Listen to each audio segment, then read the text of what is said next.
رسول الله صلی الله علیه و سلم میفرماید اکمل المؤمنین ایمانا احسنهم خلقا، بهترین مؤمنین از لحاظ ایمانی چه کسانی ان؟ اونایی که اخلاقشون بالاتره.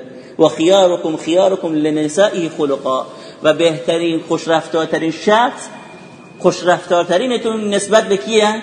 به همسرانشون. یعنی بالاترین عبادت یکی از همونطور که رسول الله میگه من با کسی که اخلاقش نیکی اینطوری تو بهشتیم. بالاترین خوشرویی، خوشبرخوردی، خوش اخلاقی با کیه؟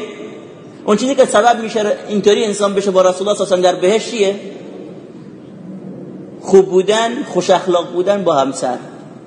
ای مرد میای وارد منزل میشی، اونایی که میشنون تو این دوربین شاید این فیلم برسه به دستشون، اون مردایی که میشنون خوش اخلاق باشن، خوش برخورد باشن، غم زندگیشون، غم کارشون، غم خستگی درد کمرشون اونو بذارن توی یک صندوقی بیرون از خونه، بعد وارد خونه بشن، غمشون رو فراموش بکنن در حد توان.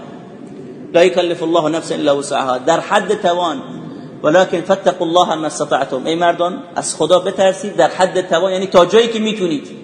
مرد وظیفه‌ش تا جایی که میتونه تقوای خدا رو داشته باشه، تا جایی که میتونید باید به زنتون راضی نگه بدارید، خواسته‌هاش برآورده بکنید تا جایی که میتونید. فاتقوا الله ما استطعتم، تا جایی که میتونید. تا جایی که میتونه مرد باید اخلاقش خوب بکنه، واجبه. اگر این کارو نکرد خلاف امر رسول الله عمل کرده و باید توبیخ بشه در ازای اون بد رفتاریش.